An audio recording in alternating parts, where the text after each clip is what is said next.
Good morning, honorable members of Parliament, and in particular, members of the Committee Justice, support staff, radio listeners, TV viewers, those following via social media, and the members of the media.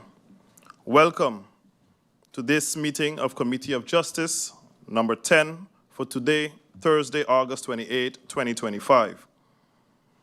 I would like to give a special welcome to the union representatives that are here, namely NAPB, WICSU PSU, and ABVO Union. We have established a quorum of 6 factions. Please stand for a moment of silence.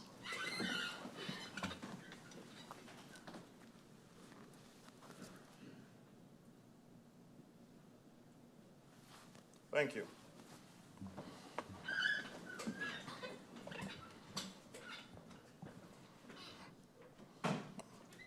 I have received notice of absence from the following committee members: MP Shamira Roseberg, MP Kotai.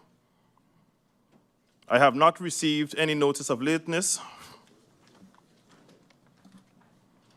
Is there any notifications? I see there's MP La Cruz. You have the floor. A blessed morning, Mr. Chairman, Griffier, my fellow colleagues, members of Parliament, those in the Tribune, and a special welcome to the President of the NAPB, the President of the WICSU PSU, Ms. Scott and Ms. Phillip. Mr. Chairman, I'd like to send out condolences to the family of Patricio Stanley Marlin. He was a family friend, a very joyful person. Whenever you got to Chesterfield, he was always ready to serve. He is being laid to rest today, and much strength to his family, his aunt, Tanti Elsa, who I know could not be here today. Condolences and strength to her too. Thank you, Mr. Chairman. Are there any other notifications? I see there's not. We have as agenda point for this meeting discussion with the National Algemene Politiebond, NAPB, regarding pressing justice-related concerns that are currently affecting its membership and the broader public service environment, IS 1280, 2024-2025, dated August 5th, 2025. We go over to the agenda point. On August 5th, 2025, Parliament received a letter from the board of the National Algemene Politiebond, NAPB St. Martin, with the request for an urgent meeting with the Committee of Justice of Parliament to discuss the above-mentioned agenda. This document is registered as incoming document IS number 1280, 2024-2025, dated August 5th, 2025, and can be found on the Parliament General Teams. Subsequently, on August 22nd, 2025, Parliament received a letter, IS 1354, 2024-2025, signed by the unions NAPB St. Martin, ABVO St. Martin, and WICSU PSU, requesting the inclusion of the unions ABVO and WICSU PSU to the meeting of today as it relates to justice personnel. Hence today, this meeting. At this time, I would like to give the floor to the representatives of the National Algemene Politiebond, namely NAPB St. Martin, for some introductory remarks and presentation. I hand the floor over now to Mr. Plantaflet. Thank you very much, Mr. Chair. Through you, I would like to take this opportunity to thank the Justice Committee for having us here. I would also like to tell the members of Parliament, I would like to wish them good morning. Also, I would like to wish good morning to all the viewers in the public and those here in the Tribune. Based on a letter that was sent concerning the pressing issues in justice, I would like to point out the most, I would say the most important one, which is the matter of insurance. I alluded to the fact that there has been some issues with the justice workers being insured. And as you know, in May of this year, 2025, there was a riot at the prison whereby police officers had to respond to the riot. I alluded that they were not insured, they were not properly insured as they worked to restore order. I later got a response from the Minister of Justice, and the Honorable Minister of Justice, and she alluded to hoofdstuk 10 in de expositie. That has to do with smarte geld. This was not what I meant concerning the insurance. What I meant was the insurance that the justice members had been paying into, and which the insurance policy, which had since lapsed since 2023. Through you, Mr. Chair, I would like to, at this time, give the floor to, I would like to bring in my treasurer, Ms. Janice Phillips. Ms. Phillips, you have the floor. Good morning to all. Good morning to Mr. Chair. Good morning to members of the Parliament and viewers and the audience, my members.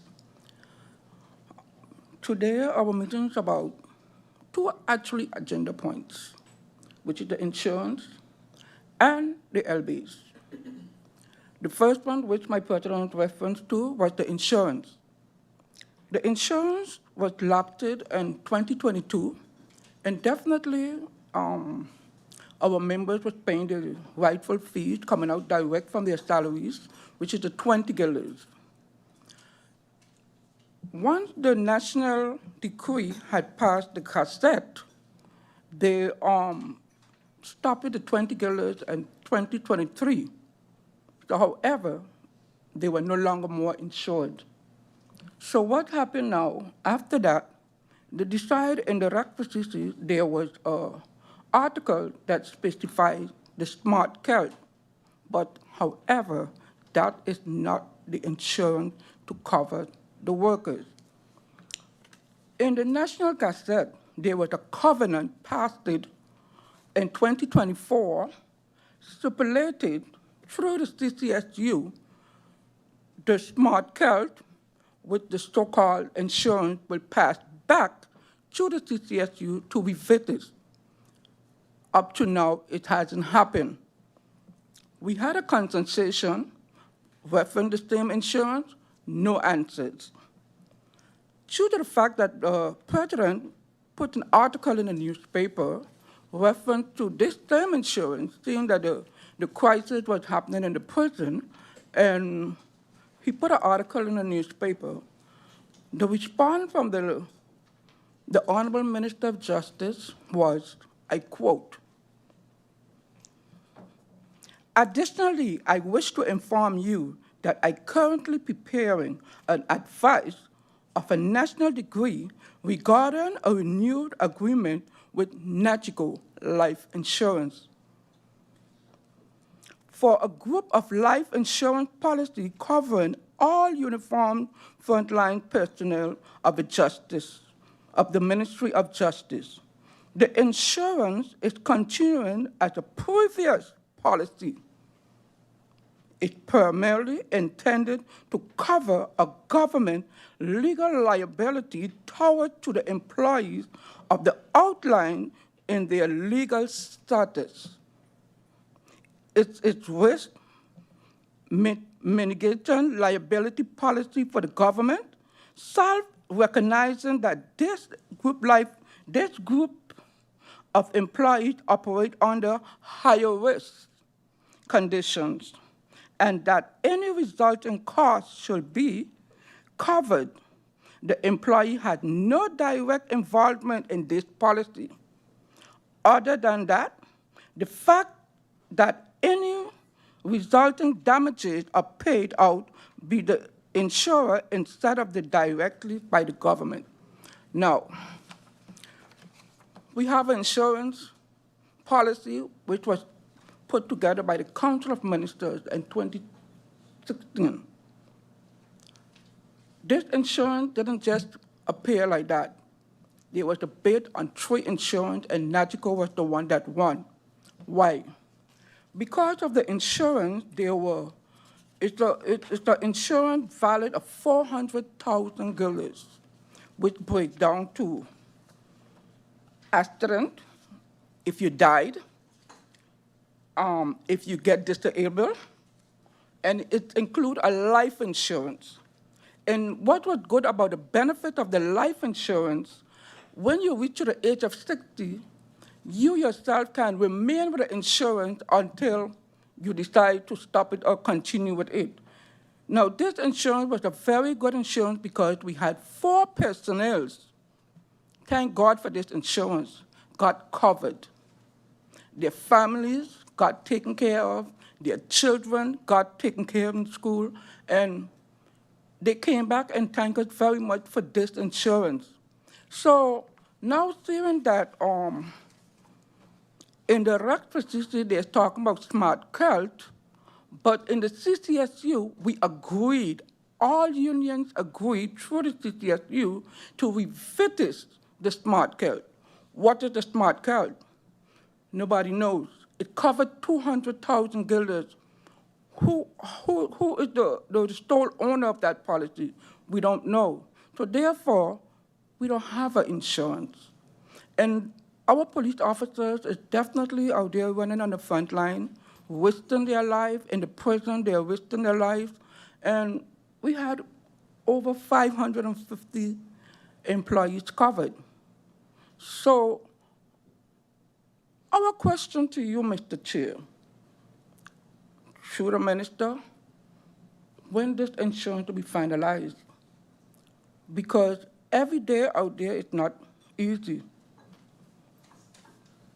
And the members give us the mandate to ask the question. We are asking because this covenant is legally binding through the National Gazette. I thank you.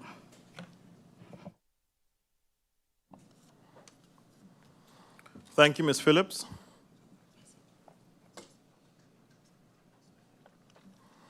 Thank you, Ms. Phillips. Mr. Ponderflit, do you have anything you would like to add?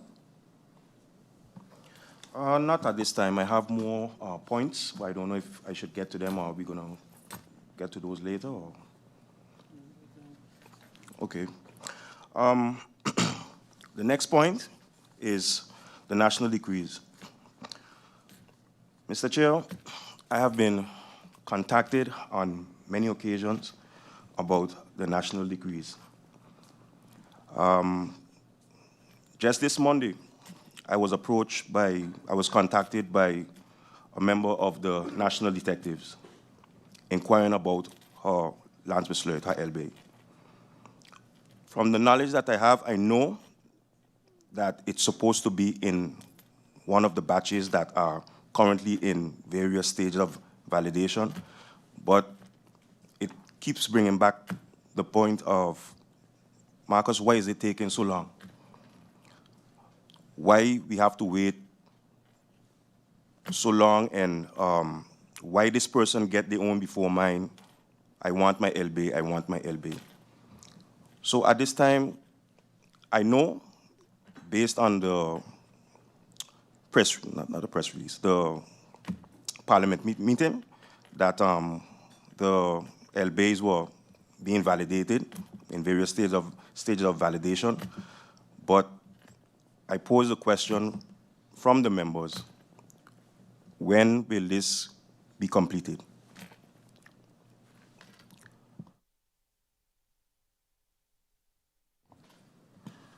At this time, Mr. Chair, I would like to give the word to my treasurer, Ms. Phillips.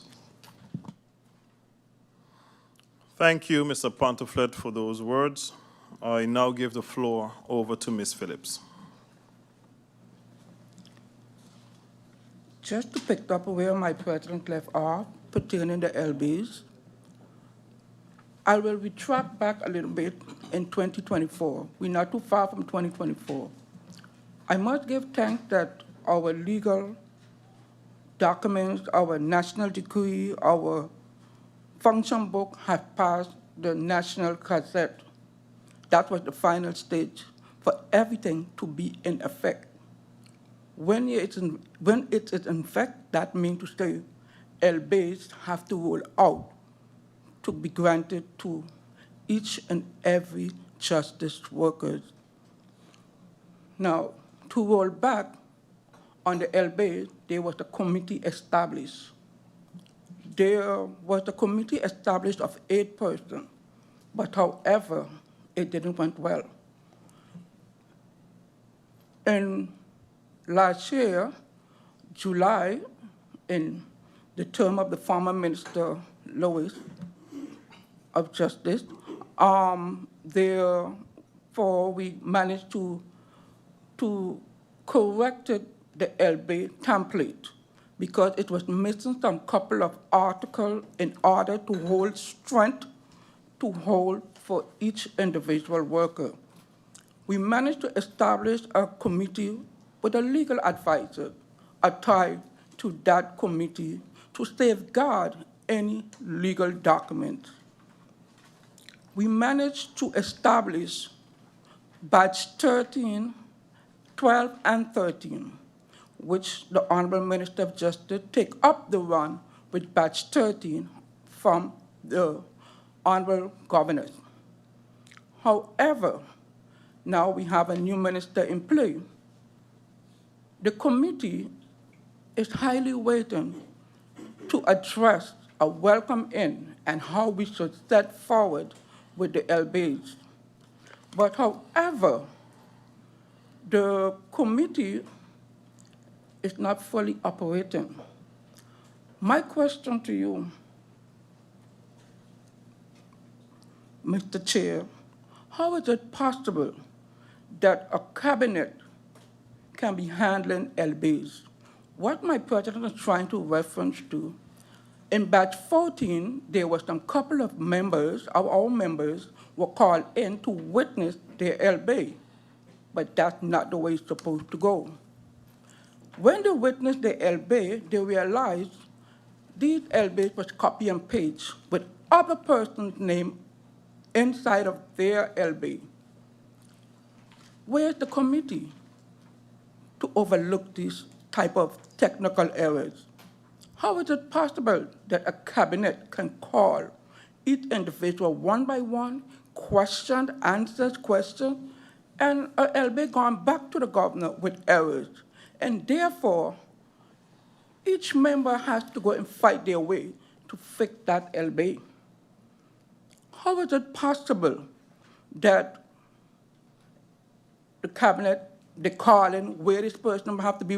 And our question as union, where is the right procedures? Because the procedures is there was a committee in place, and there were persons signed a document to be part of that committee met Kahane. When you sign a document with Kahane, you're supposed to do it legally correct. So now, therefore, our members is frustrated. What's happening to these LBs? Our point of view here, we would like to see, Mr. Chair, through you, the proper committee put in place in order to get these LBs finalized, because it's just a matter of making the worker demotivated, upset, mentally stressed, and that is not what we want. We, as union, we we go out there and make sure that these things are put in place. And to you, Mr. Chair, we don't know how much more can we bear, because we have still outstanding the pensioners, the person that left gone to another country. All those LBAs have to be finalized. So therefore, the bleeding don't stop there. We are backlogging. If you read the requisition from the National Gazette, CFT, along with the Minister of Finance, safeguard $2.3 million annually to secure that these employees of the justice chain get what is due to them. How is it possible that batch 14 take 8 months to get off the ground? How is it possible that nobody is feeding back or dialoguing with the union? Based on the social statute, it is written, ministers have to sit with the unions and make sure that these things are in place with a committee. Mr. Chair, through you, we are here to ask. We are not here to tell. We are here to set forth the best for our employees, for our members, for the police force, for all justice workers, because this is the beginning that the requisition from KPSM for land research and immigration, the Border Patrol, and police are ready to be up and running. It's in working. That means to say, Article 31, lit 7 and 8, is telling you every police officer that came out of school become a agent. They are those Truman Television to scale 8. Now we have BPO 1 to 5. It's on a hold, but the years is running. So how is it possible that we have police officers on the street still carrying a LB saying aspirant, and they swear in? They are agent. For me, and for us, there is a technical problem at the Ministry of Justice office, because it's impossible that these things cannot be in place. The committee that left it last, we were up and running with a legal advisor next to us, making sure that things go correct, because when you're doing this paperwork, it has to start from scratch. It don't start from out of the air. We had one person handling all these LBs. It becomes, I would say, a mess, because from batch 1 to 10, we have to go back over them. There is where the load is keep holding back. So therefore, Mr. Chair, through you, we are only here to ask. We want answers ourselves to know when all of this is going to get rectified. Our members couldn't come and tell us they were at a cabinet of minister cabinets. They are not the ones. The ones are the Ministry of Justice. Thank you. Thank you, Ms. Phillips. I would like to know if there anyone else on the panel has anything to say before passing the floor over to the members of Parliament.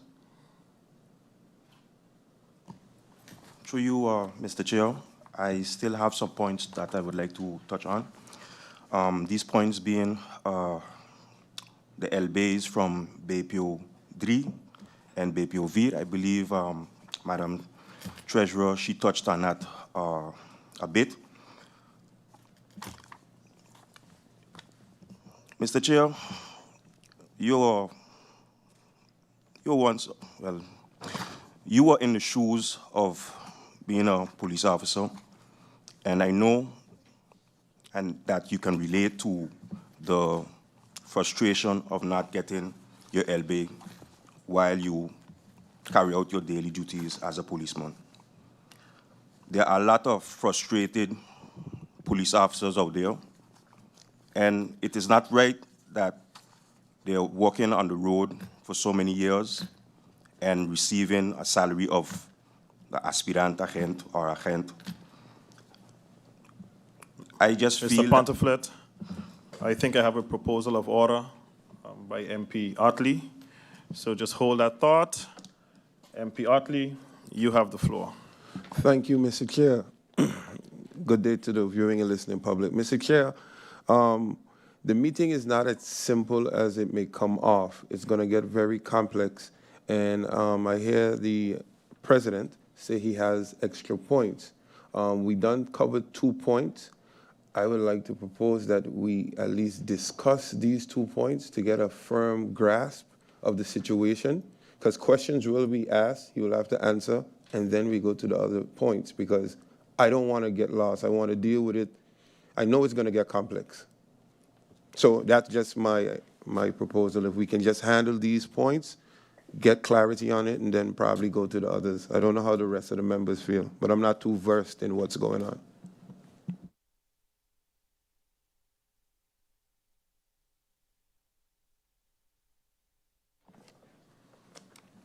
Honorable members of Parliament, can we agree to the proposal of order?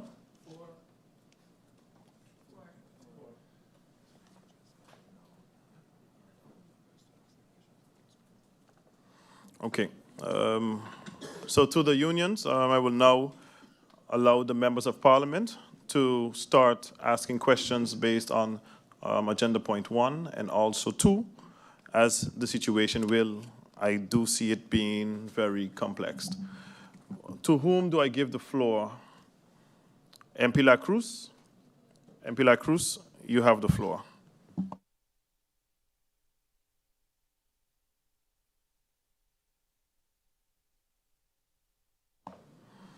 Correction, we have 1 agenda point, but we will start to discuss. We have it's 2 topics, but 1 agenda point. So we'll start with the topics. MP La Cruz, you have the floor. Thank you, Mr. Chairman. Thank you, Ms. Phillip and Mr. Pontiflet, for the explanation. What I've realized literally is that all across the board with our uniform and civil servants, that there's a problem. All across the board. We're talking about fire, ambulance, immigration, the prison, the police officers. So what I'd like to hear is what actually are your proposals, and if any proposals have been made. For example, you spoke of the Nagico life insurance, okay, which, hearing what came from you, through you, Mr. Chairman, the police officers were happy with that insurance. Did you get any notification why that insurance was canceled? And if so, what were the reasons therefore? And I would like to actually have, if it's possible, through you, Mr. Chairman, a copy of that insurance. I also understood that this was the insurance that won a bid between 3 all insurances. So if I could get a copy of that, then I would actually be able to have an idea what was covered and why you were actually happy versus what we have now or what is being proposed now, if there's anything, and how we could move forward. Then, Mr. Chairman, I know that it's usually after the meeting that a set of questions is put together by the committee that will go out to the minister or the government itself. I would like to maybe then at the end, or how do we do it? We send these questions in writing, or do I ask them now, and then they're placed on a document to go to the minister?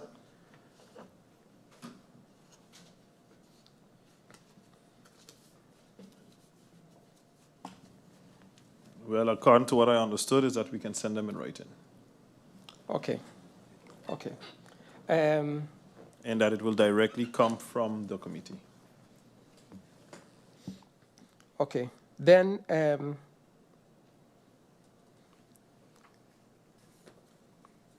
I'm curious to know if this insurance was literally something that the justice workers were happy with, if this insurance was also extended or offered to the fire department and the ambulance workers, seeing that they are also in harm's way. And a lot of times you don't even realize it, but an ambulance worker could be going into a situation where he himself might find himself in a very, very disturbing situation. Then, Mr. Chairman,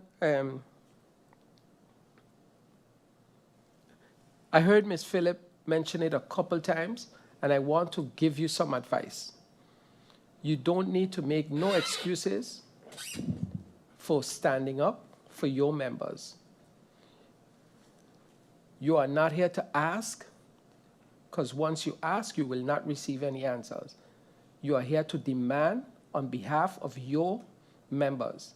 You demand, you demand, you demand until your members are happy with your representation. That is your duty. Thank you, Mr. Chairman. Thank you, MP La Cruz. MP Ludmila De Weaver, you have the floor. Thank you, Mr. Chairman. Good afternoon to you. Good afternoon to our visitors here today, all of the persons in the Tribune, my colleagues, as well as those tuned in. Thank you all for the information so far. But one thing I wanted to just sort of keep in mind is that while we know about some of the issues, like the LBAs waiting to be finalized for those persons within the Justice Ministry that are still pending, and then we have heard as well, in some instances about the insurance that has lapsed. It's just a reminder for the presenters then, through you, Mr. Chairman, to make sure that everyone is on the same page, that we just have a little bit more information, because it is a public, it's a meeting that's viewed. So not everyone has the same knowledge. And the reason I say that is because when we're talking about the insurance, it's a big point to mention, because I'm going to repeat what I received, what I ascertained, what I got from when you were speaking, that all of the justice workers, frontliners, so I wanted to make sure that was the police officers, the guards at the prison, as well as the custom officers and immigration officers, if I'm correct. So if you can just specify for me who is all covered in the NAGICO insurance, whether the NAGICO insurance was also part of your contract for starting to work within that ministry. And the reason I ask that question is that if this is a benefit that you signed on to when you signed your contract to work within the Justice Ministry, then that is something that has to be provided regardless. So if it's a benefit that was there when you signed your contract, that's what I would like to know. And this is where I talk about making sure that we are all on the same page when it comes to information. If this is something that was ad hoc, that's what I would also like for you to explain.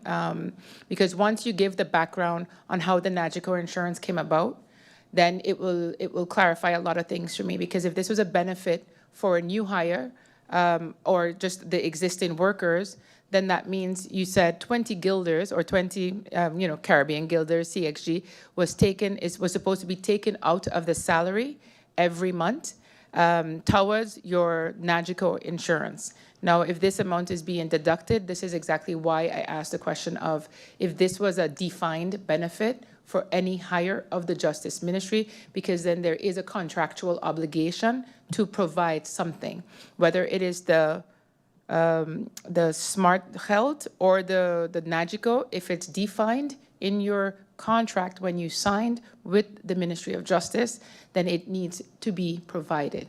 So you can't just let something lapse. You cannot, and this is in the normal world of insurance, you can't, if your insurance expires, you have no coverage. But if it's part of a contractual obligation for your job, for your employment, then there's a lot of legally binding items in there, which is why I would like to understand that information, please.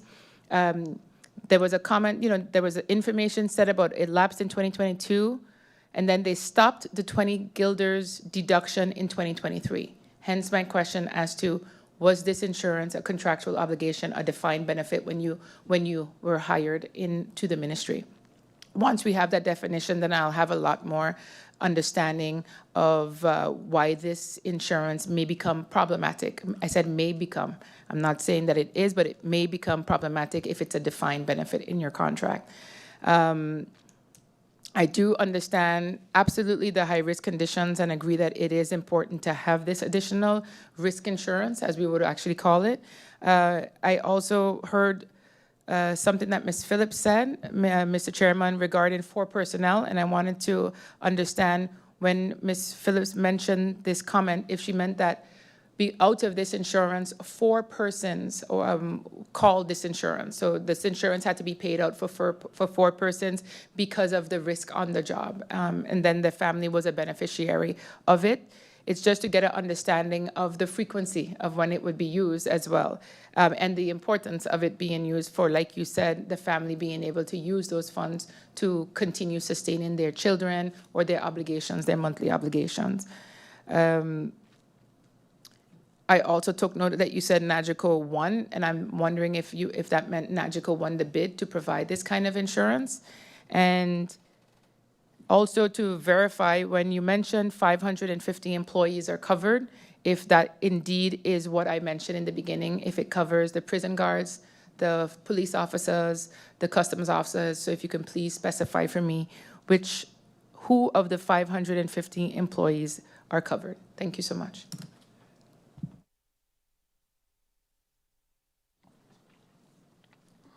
Thank you, MP DeWeaver.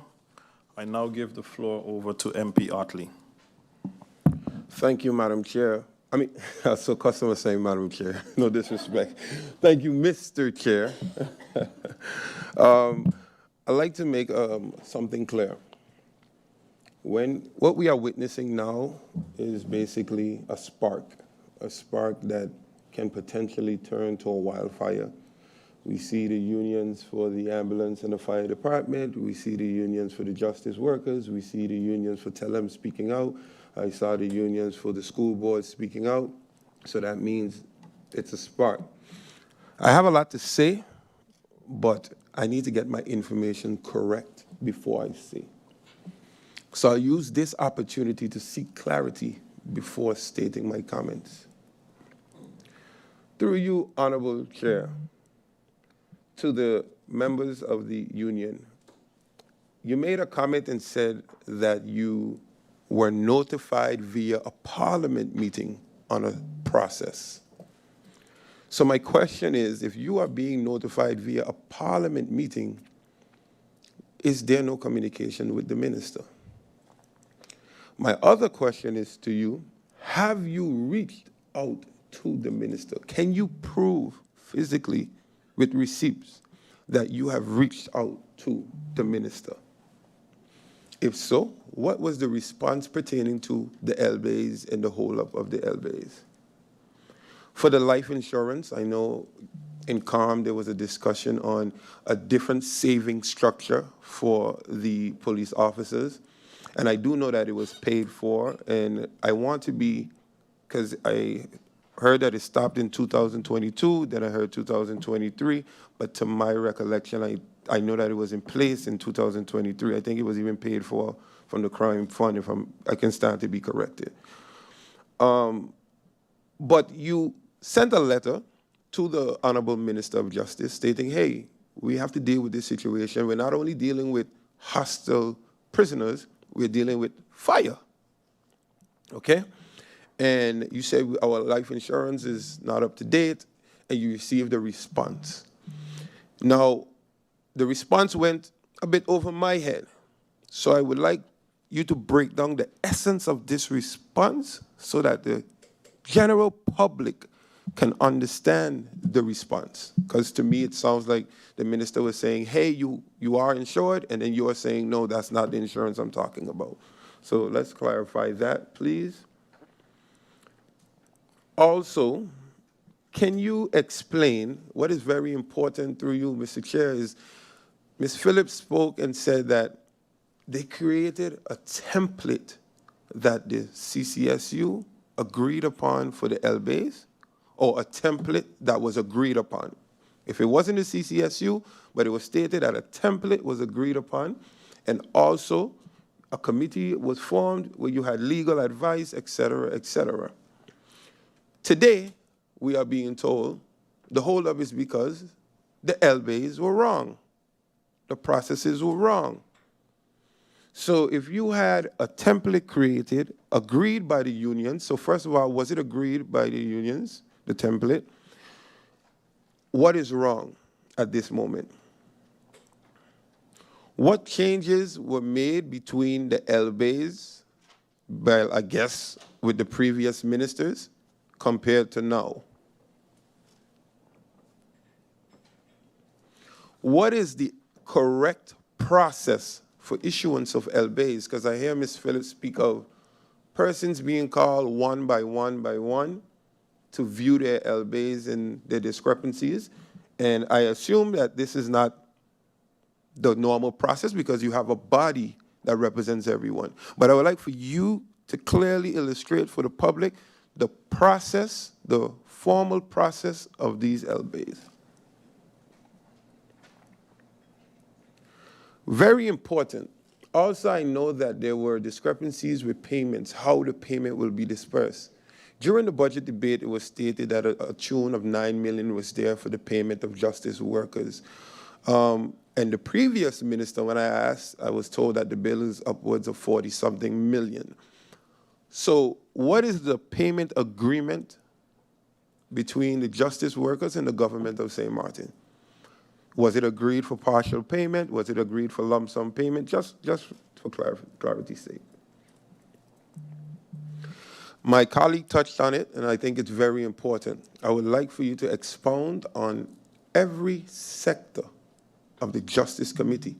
See, when we talk about this, everyone just thinks police. And I heard you mention some different, and I see we have customs in the hall. I would like for you to really mention every sector so St. Martin can realize the magnitude that we're dealing with at this moment.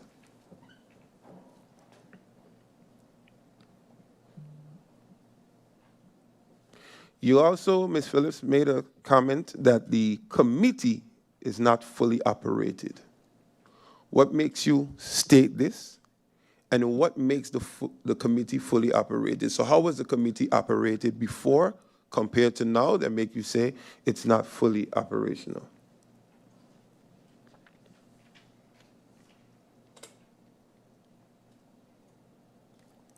You also stated that batch 1 through 10 needs to be, I guess, revised or returned. Can you clarify what you meant by that? And what is the issues with batch 1 through 10?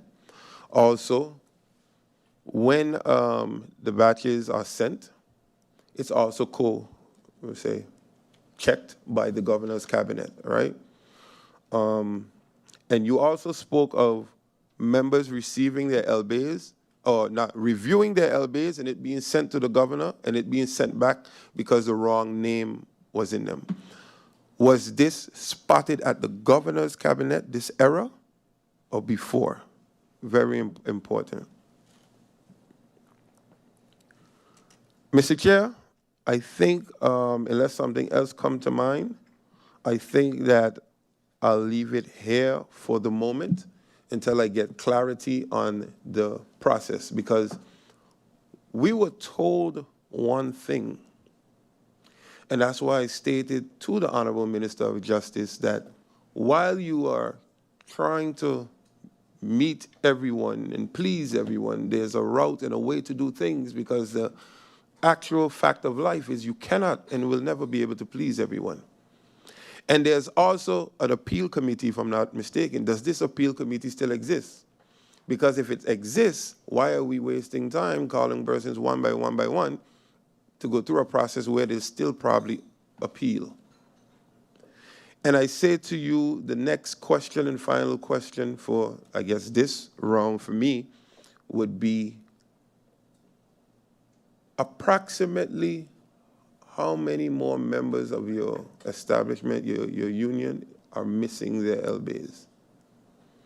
And while LBAs have been granted,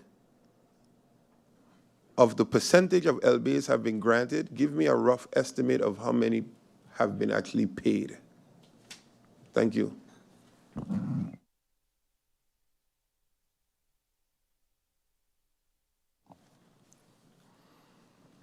Thank you, MP Otley. I now give the floor over to MP Westcott Williams. Thank you, Mr. Chairman, and a good morning to you.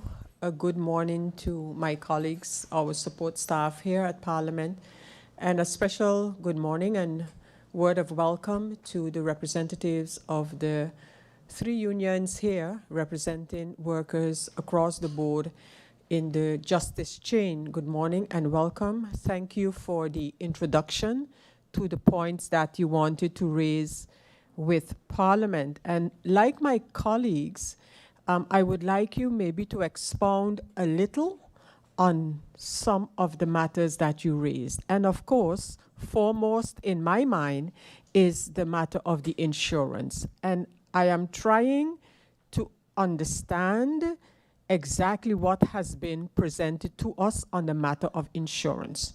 So clearly, there was an insurance. A bidding process was established, and out of that bidding process, NAGICO won the project or the insurance to be provided.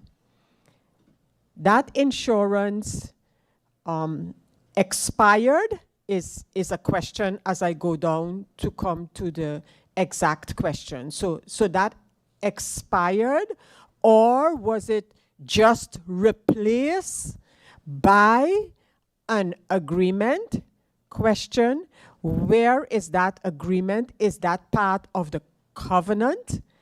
And the insurance by a private insurance company was replaced by a smartgeld clause is my question.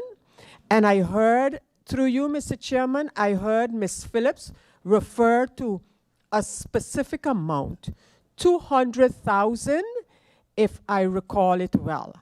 So is that a lump sum mentioned that officers would get from smartgeld? Because in my understanding, smartgeld is different than an insurance coverage.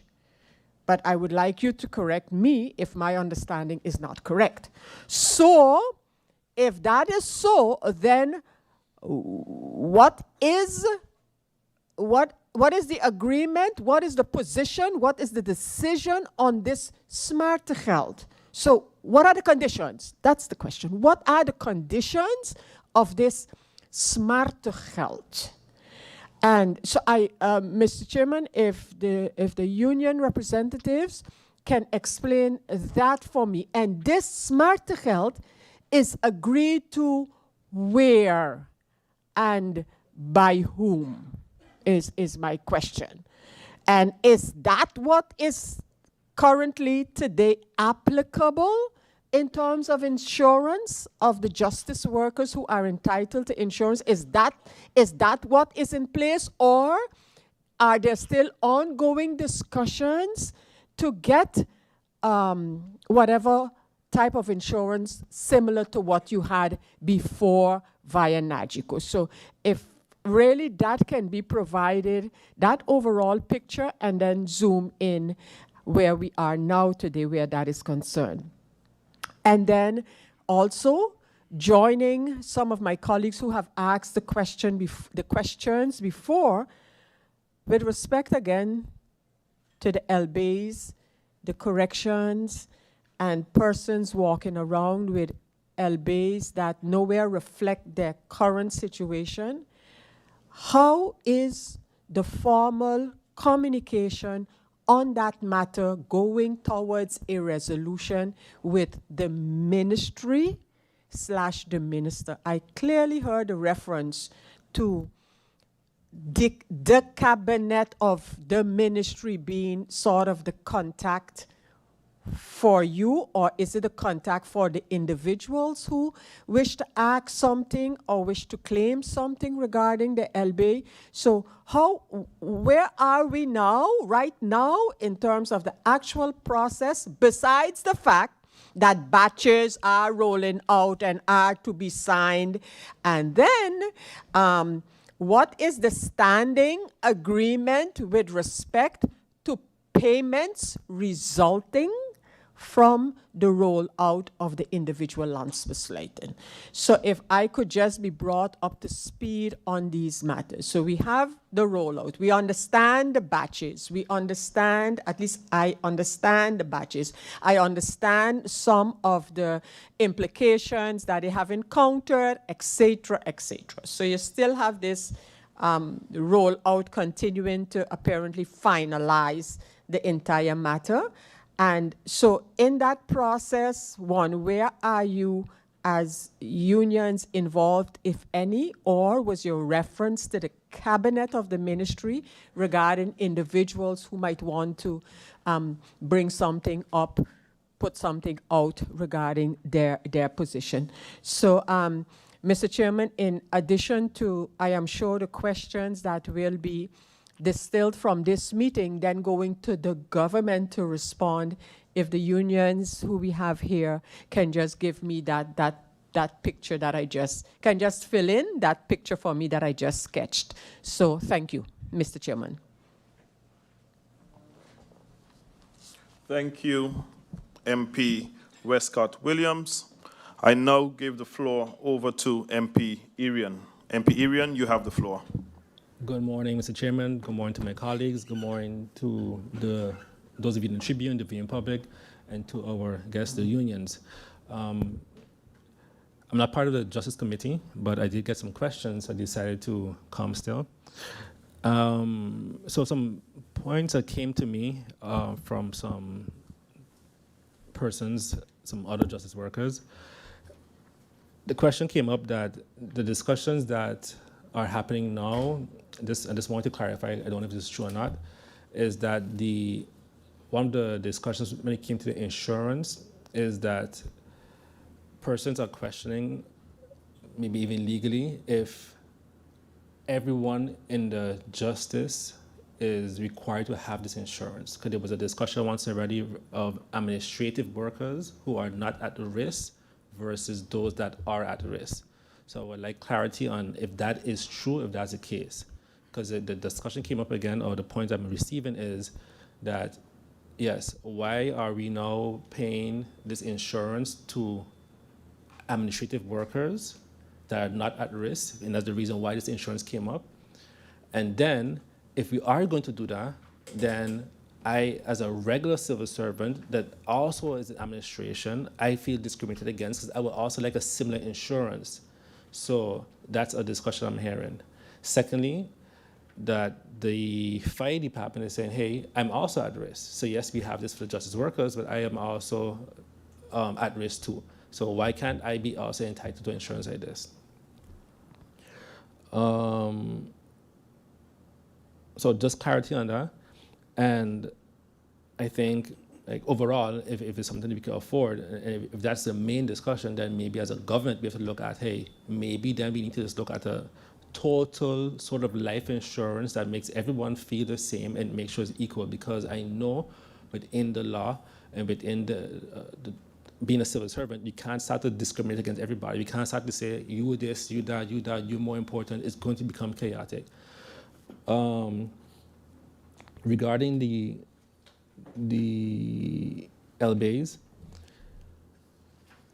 have there been any discussion regarding, no, before I get to that point, the minister has stated multiple times and on multiple occasions that this process is a lot more fair, right? And everyone gets an opportunity to give feedback. So what I would like now, based on feedback from your members, do they agree with that? So do they agree that this process that's currently being taking place of, I guess, information, feedback, give your point, do they agree that this process is better and fairer?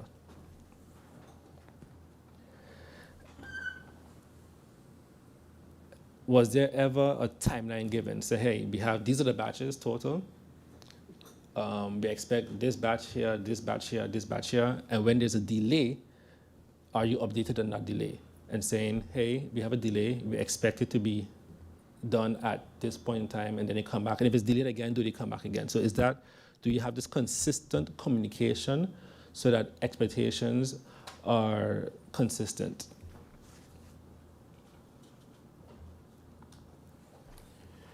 Have there been any discussions with the ministry regarding the LBAs, but then also being budgeted? Because now there's also a delay, right? So are they saying, yes, we have a delay because there was a budget, let's say, for 2025, but now because there's a delay, there's going to be a rollover into 2026. Have you gotten a guarantee that everything that is being rolled over, because we have budget amendment coming up soon, hopefully, and then we have budget 2026 that the government is saying will be here by December.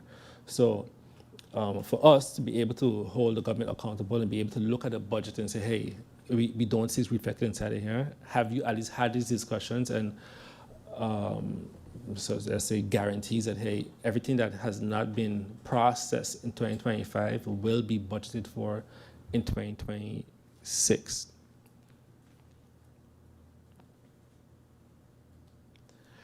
And based on the meeting we had, the urgent meeting we had the other day with the fire department, and also just being in government, even when I came back home, we already were dealing with, since when I came back in 2015, 2014, with civil servants, function books, scales, even the Ministry of Finance, we had an issue where we wanted to proceed with our, let's say, function book, our portion, and government, or let's say the HR department, wanted to have a holistic, everybody do it at the same time. And I think that has caused major delays. And we're starting to see a disparity now, because now we are seeing, for example, justice moving forward. We see that the fire department trying to move forward, but then we have a lot of other branches of the civil service that are now going to be stuck. And I think as a government, as a parliament now, we have to really focus on, let's get our administration fixed. Let's start to focus on all of the function books, so we don't have to continue this. Every year you're going to be doing this. We're going to fix justice, then we're going to fix fire, we're going to fix ambulance, and then it's going to be education, and then be finance. Every year we'll be doing this. I think at least for 2026, we'll have to really just zoom in and focus overall on the civil service and ensuring that all function books, all skills, all positions reflect our current reality. Thank you, Mr. Chairman.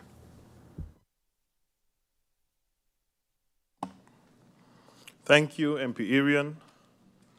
I see we have MP Johnson-Webster wishes the floor. MP Johnson-Webster, you have the floor. Thank you, Mr. Chairman. Good morning. Good morning to my colleagues and to our guests from the union and to our officers in the Tribune and listening audience. I, too, have a question, I think, that has been phrased in many different ways earlier, which is, has there been direct, intensive contact with the minister with regards to the ongoing discussion? So these 2 points that we have and the other points that you have you been having intense meetings with the minister? So how is the communication with the minister right now? Also, I note that it was mentioned that the function book was published in 2024 for the justice workers, and I also learned that the fire department's function book was also published, and that leads then to having the LBAs, and it was mentioned that batch 1 to 10 needs to be done over, and I was wondering, what is the status with batch 11 to 13? Did you also look at those, or do they have to be done over? What's the status with those? And then regarding the insurance, I'm hearing 2 different amounts. I'm hearing an insurance that existed for a payout of $400,000, and then that the other one, I'm not well versed in it, so I'm hearing like Smarter Health and then $250,000. Is the issue the amount that the payout will be? Is that an issue as well, or is it there should be an insurance? If there is an insurance and it's only 250,000, is that acceptable? So I'm not sure about those numbers, if that too is an issue for the union and the workers. And then every time the minister comes to Parliament, I think it has been at least 3 times that it was mentioned here, was mentioned that the LBs will be finalized in December. So my question is the union in agreement with that? And what is your stance on that, and how do you communicate that to the minister? Those are my questions for now. Thank you so much. Thank you, MP Johnson-Webster, for those words. Does any other member of Parliament wishes the floor? If I may add, I am not a former civil servant. I just have a leave of absence as a civil servant for what seems to be a 6-month job, because as we know today, we're here, today we are gone. I too have to be placed back into the organization eventually, if that time comes. But you also mentioned as a former police officer, I am a police officer, and that will never change until I decide to resign. And I too am waiting for my promised LB with retroactive effect. Not only, as you all know, I sat as a police officer, I was also a paid member of the NAPB union. I was also a paid member of the ABVO union and vice president of that union. I also sit, as you know, as the Minister of Justice. So as I sit here today chairing this meeting, I have to remain very neutral, as I have sat on every single bench when it comes to the people's rights, when it comes to the insurance.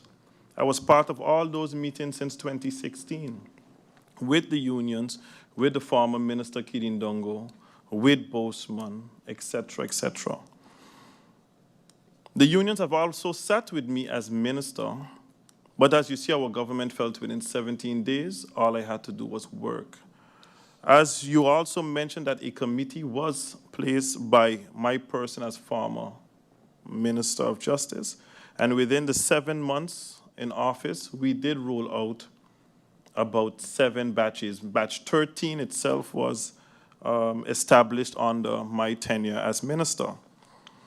And I too, to the members of Parliament and to those that sit in here, we cannot understand as to what is happening, yes, because I too get a lot of calls from colleagues. I too still assist and represent colleagues privately. I too am seeing colleagues daily at my office here in the House of Parliament. And it is just downright ridiculous. The unions are here to represent. The unions are here to ask questions. But I too am a civil servant with that respect, that also have my interests. So in saying so, when I see the things with regard to the BPO 3 and 4, from the time these colleagues are sworn in, they have their rights to their LBs. And I can say I spoke with Mr. John as the former Minister of Justice on the matter that it's a group, and the group should be processed and not in batches. I did say so. I also mentioned that Lance Recherche is a small group as well, and all should be processed as one. So when I'm sitting here, when you only have about 15 employees at Lance Recherche and you're telling me some get and some ain't get, I find it totally unfair. For those who, because a lot of the members here today, I'm here listening, they're seeking clarity because they have not sat in those settings. So when I sit and listen to them, I understand them. When I sit and listen to you, I understand you, because I've been in those both seats. And it's important that the people of this country get clarity as to really what is going on in their country with respect to their justice workers. So not just the police, but across the board. The insurance topic, I also mentioned it in our previous meeting. I asked, who is this for? I know the answer. I know the answer, but the people of the country has to know the answer.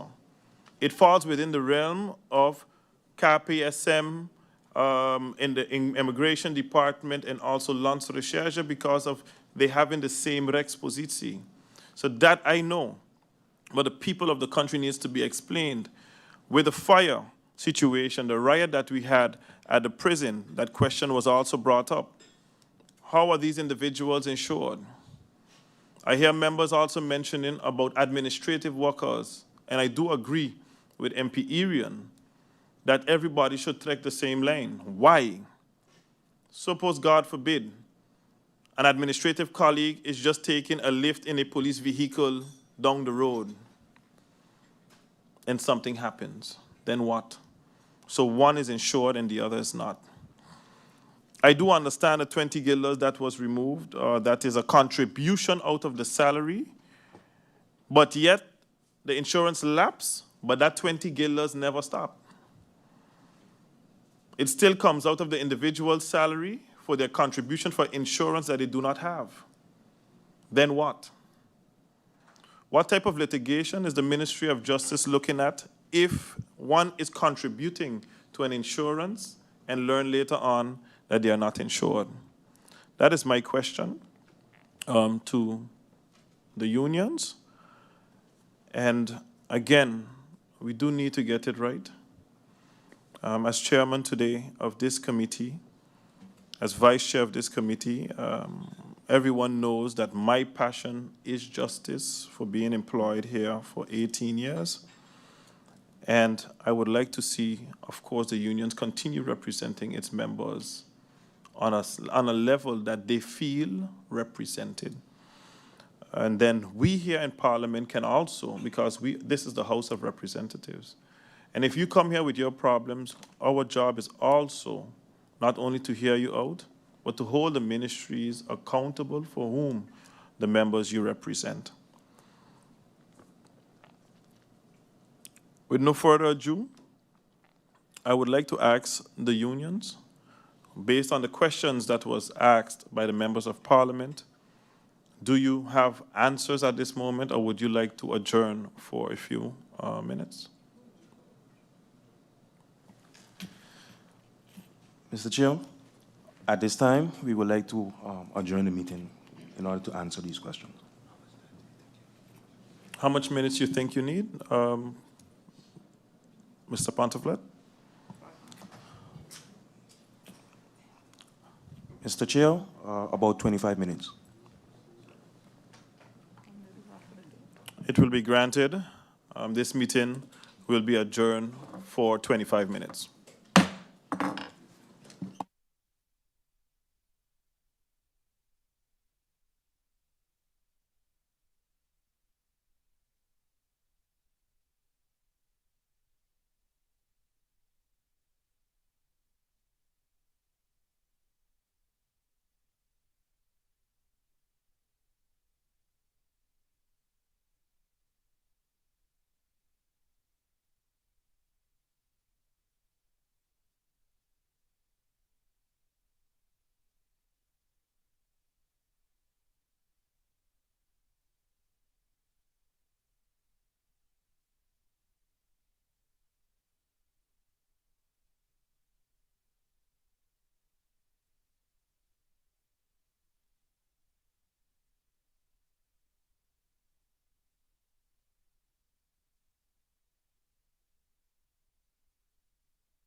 Hereby reopen this Committee of Justice meeting, and I now give the floor over to the President of NAPB, Mr.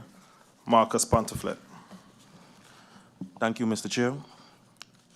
To address the first question by MP Lacruz, what proposals were made in the case of the insurance? We haven't made any proposals, but in that respect, we are open for discussions.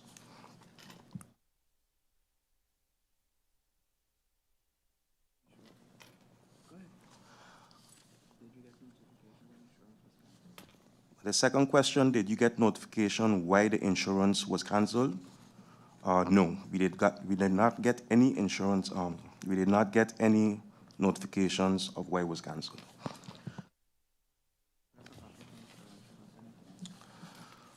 The third question, request of a copy of the insurance to see what was covered. Yes, we have a copy of that, the policy right now, and you all will get, you will get a copy of the insurance policy. Okay. Mr. Chair, I will now give the word to WICSU PSU President Sharon Kangito. Thank you, Mr. Pantoflet. I'll now give the floor over to President Kanagita of the WICSU Union. Good morning, Mr. Chair. Good morning, members of Parliament. Good morning to those that are viewing and the listening audience. A question was asked by MP Lacruz, and it goes as follows. If the insurance was offered to the fire and ambulance department, I am not sure if it was meant the same insurance policy that the police or the justice workers have, or do they have their separate insurance policy? In any case, the response to that is that they do not fall within the justice insurance policy, but they do have their own insurance policy, and this is on the Bogart insurance. Thank you, Mr. Chair. Thank you, Ms. Kanagita. To whom on the panel should I give the floor? I give the floor back to the President of NAPB, Mr. Marcus Pantoflet. Mr. Pantoflet, you have the floor. Thank you very much, Mr. Chair. The following question posed by MP Lacruz, if the insurance was offered, if the police officers were happy with the insurance. Yes, they were. I'm now going to start on the question by MP De Weaver. Police, Harvey Bay, Douana, Immigration, was it a part of your contract when you signed your contract, or was it ad hoc? Clarify how the NAGICO came about.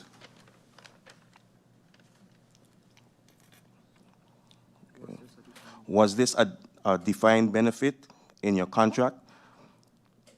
Then it must be, then it must be provided.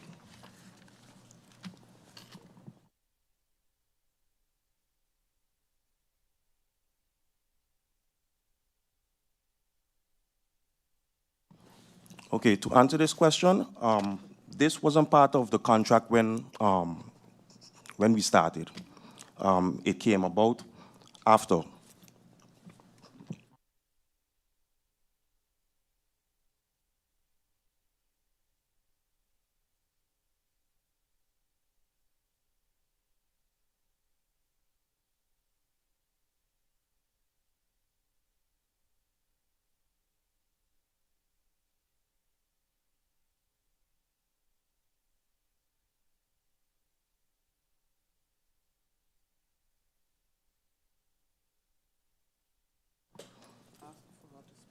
Okay, Mr. Chair, at this time I would like to give the word to my colleague, Ms. Gracelyn Scott.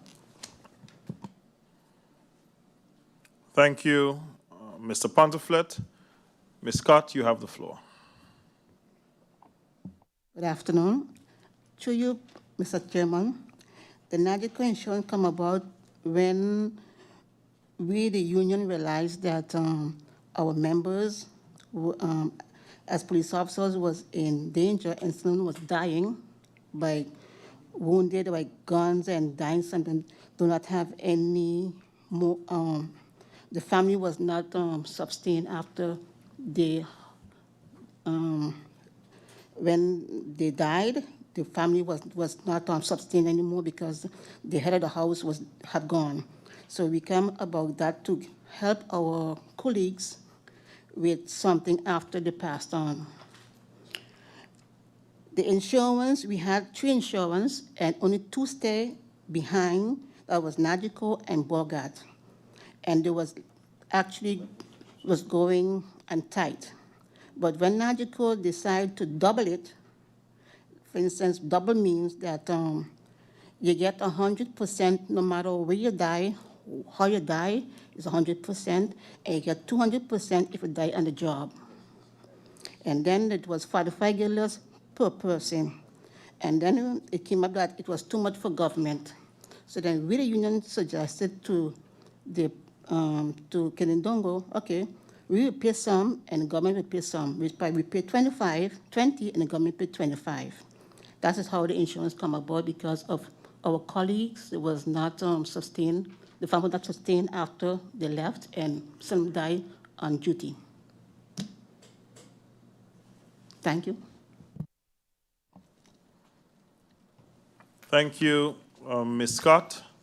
I now give the floor over to Mr. Pantoflet. Thank you, Mr. Chair. I'm going to answer the following question. When would the insurance be used? Okay, the insurance would be used in the event of accidental death and dismemberment, total permanent or disability benefits.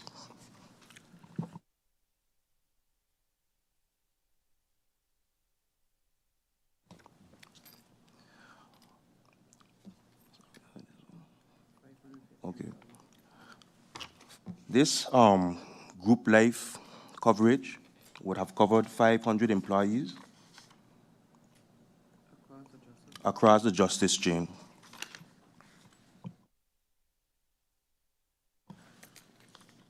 Mr. Chair, I'm now going to address the question posed by MP Attlee. MP Attlee, you asked if, you said that, okay, since I was notified via Parliament meeting, is there any communication to the minister, with the minister? MP Attlee, I sent a letter to the Honorable Minister of Justice in November, and I finally got a meeting with her in January. This is the 9th of January, 2025. I proposed to have monthly meetings with her and her staff, but this was too, how do you say, what was the correct word? Anyways, it came down to it that it wouldn't have been possible and that she would rather have quarterly meetings. And that just hasn't been the case. Also, too, there was a question whereby, okay, proof of communication. Yes, I can provide proof of communication. I can provide the email which was sent asking to meet an introductory meeting with my board and her support staff. I do have that in writing.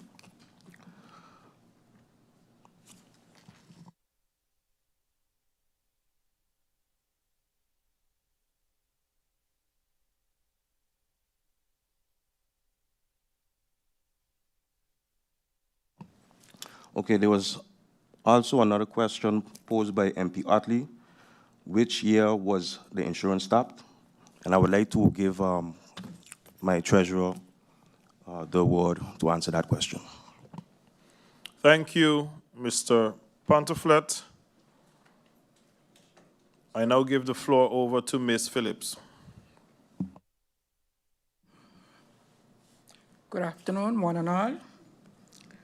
The insurance, which year the insurance was stopped? The insurance was stopped in 2023, but apparently we were still paying, the members were paying their dues from their half, which is $20, from 2022 up to 2023. And by December, that was the last payment.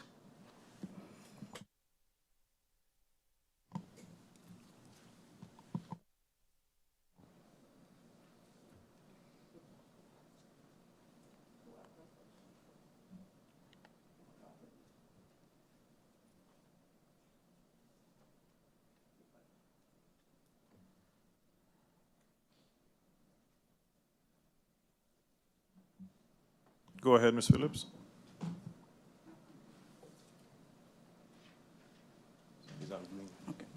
The question to you, Mr. Chair, from Mr. Otley, explain the template that was agreed upon.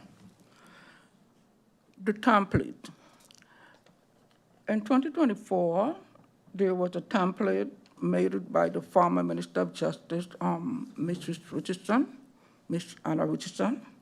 But apparently, when we reached from batch 1 to 10, we realized a description tree was missing, which is called the overwaking. So the overwaking came into the template from batch 11 down to 13. So that was about the template. And the template was not provided by the unions. The template is provided by between the minister and the honorable governor. They make their final decision on the template, not by the unions.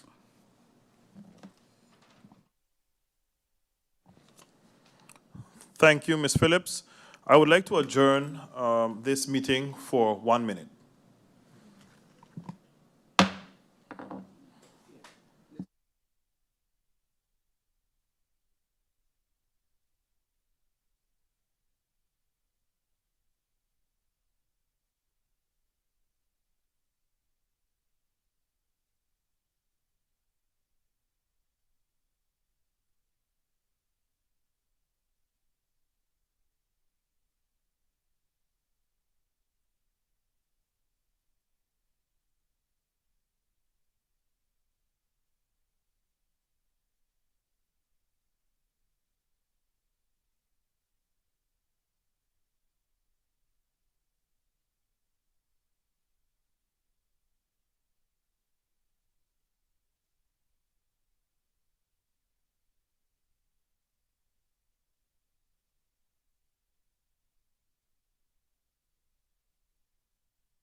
I hereby reopen this meeting and give the floor over to Mr. Pontiflet.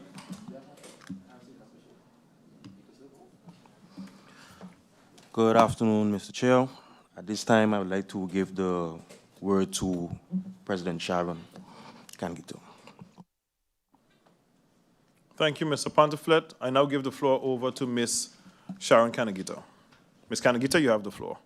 Good afternoon again, members of Parliament, and to you, Mr. Chair, Griffier, and the viewing public.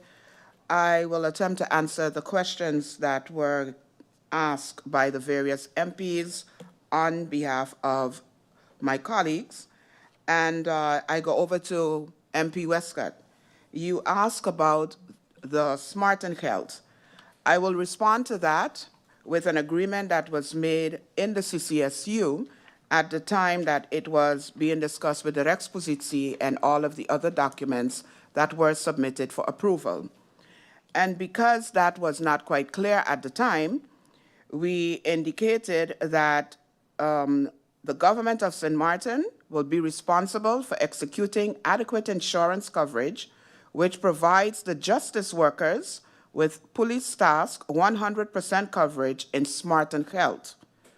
The CCSU reserves the right to revisit and resolve this point within 3 years of the execution of this addendum, as it relates to such coverage for administrative workers within high-risk and dangerous environments who may inadvertently be placed at risk on a daily basis in the execution of their tasks, given close proximity of executed police tasks with the Minister of Justice. So that is what was agreed upon in the CCSU, where it pertains to the current status of the Smart and Health. You also ask if it was different, or through you, Mr. Chair, to MP Westcott, it was also asked if it was different to the insurance. Yes, it is. The NAGICO insurance is separate to that of the Smart and Health. And Ms. Scott explained a few minutes ago exactly how it came about and what it is being used for was explained by President Pontiflet. MP R12 through you, Mr. Chair, ask, is everyone in the Justice Ministry required to have the insurance, for example, the administrative workers?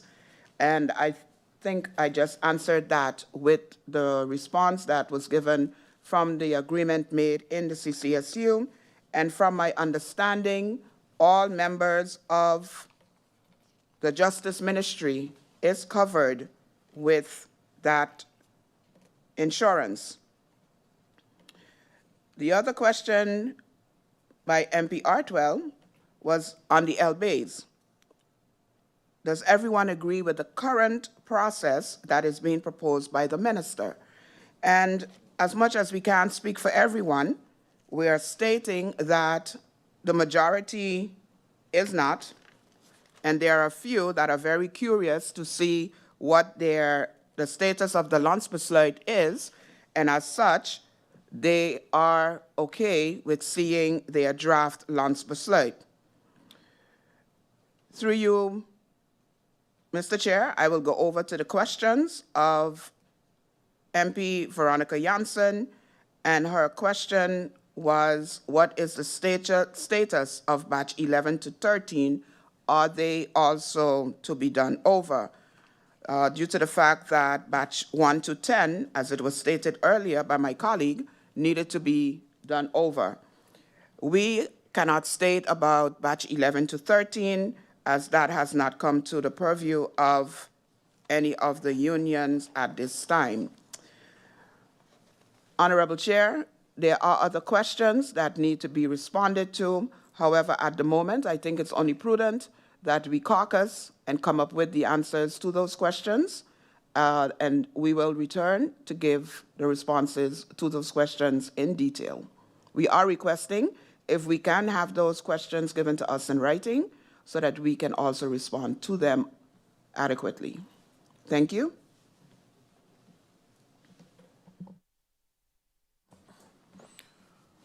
Thank you, Ms. Kanagita, for those answers.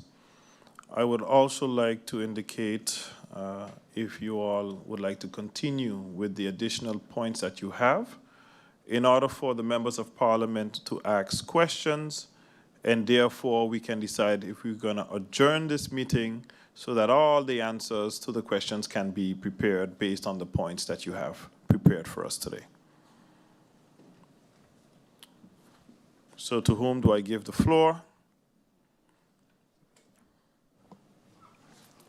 I give the floor to President Marcus Pantuflet. Mr. Pantuflet, you have the floor.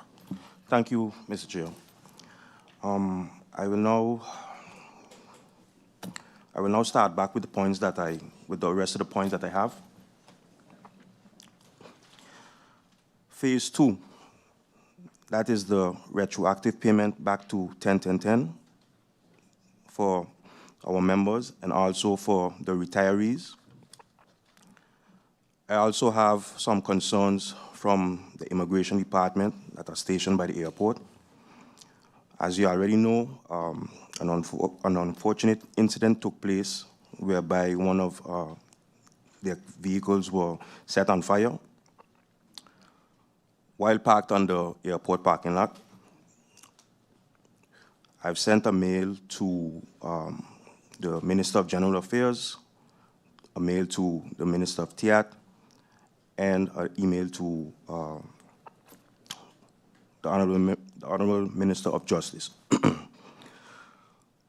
The concerns for the immigration workers are that there is poor light. There's poor lighting on the parking lot after hours, little or no security personnel during the dark hours, and that the immigration workers feel unsafe due to what transpired with one of their vehicles. Also, I would like to mention about the state of the police headquarters in Phillipsburg. Complaints of mold are constantly coming into the unions. Also, too, I would also like to advocate for materials for the police officers. They're also in need of uniforms. And I want to add, there's also some complaints by the Customs Department concerning their Rex Posizi.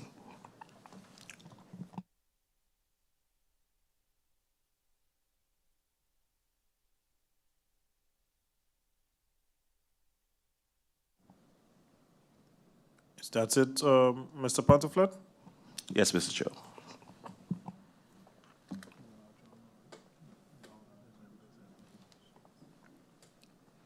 Does any member of parliament have any questions that they would like to ask at this time? I see MP Sarah Westcott-Williams has indicated that she would like the floor. MP Westcott-Williams, you have the floor. Thank you once again, Mr. Chairman, and a good afternoon. I want to thank the unions for the answers provided thus far, as well as for the additional points as mentioned. And I hear the one with the airport, immigration, security, understandable.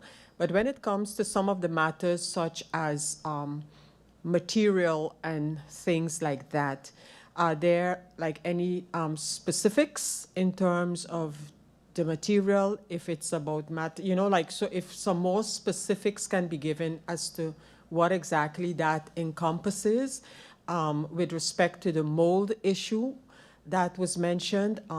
Is that something that has been brought to the attention of the minister or of the Council of Ministers already? And if so, what has the response been to that? So is it ongoing on the table? Is it on the table right now as an ongoing matter? But other than that, so the points that are general, is if some more specifics can be given to those, Mr. Chairman, would be my question. Thank you. Thank you, MP Westcott-Williams. I see MP Ludmila De Weaver is requesting the floor. MP De Weaver, you have the floor. Thank you, Mr. Chairman. Mine was just in response to the comments on communication that a previous MP had asked about, and then that I believe Mr. Ponteflet had answered. So it was just about, I know that they mentioned quarterly meetings would be preferred by the ministry, and perhaps I'm stating the obvious, but it's just about whether or not to understand the lines of communication and whether the SG is involved from the justice perspective to be constantly updated by the unions, and then maybe with the help of the SG, the Secretary General of Justice, to push it on the table of the cabinet of the Minister of Justice as well.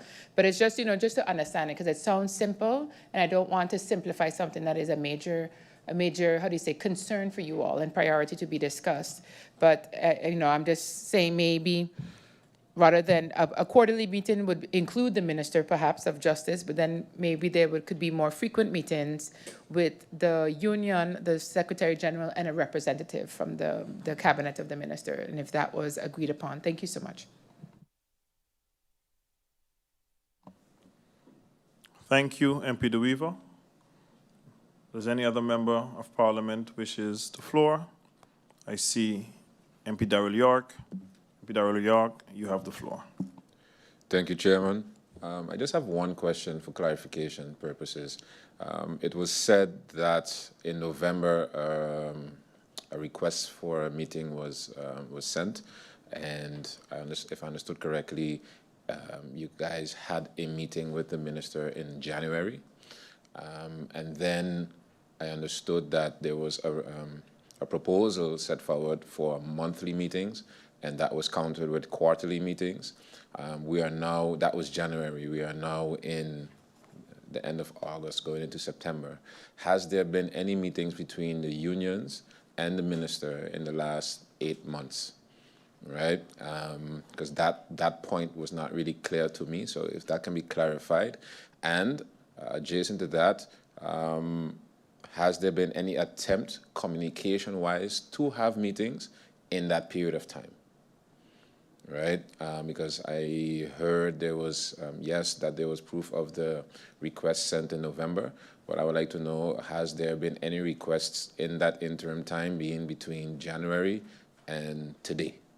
Right? Because I think that's very, very important to understand, just as my colleague was alluding to just now, the lines of communication or the lack thereof, and how we are here, where we are today. Because moving forward, it's very important to understand what can be done differently to avoid certain things from getting to certain points. So if I can get clarification on those 2 points, that'll be all, Chairman. Thank you. Thank you, MP Darrell York. I see there's no other MP that wishes to have the floor. Communication is one of the greatest aspects in this business. As indicated before, I'm wondering how was the communication with the unions and the previous minister.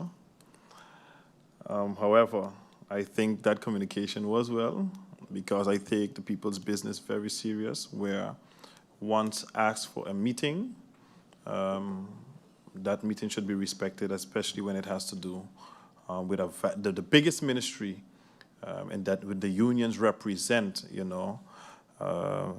So I do hope that we get the answers to the questions in short. We will adjourn now, and we will caucus on when we will come back in this committee with the answers to the questions. At this time, I adjourn this meeting until further notice. Thank you.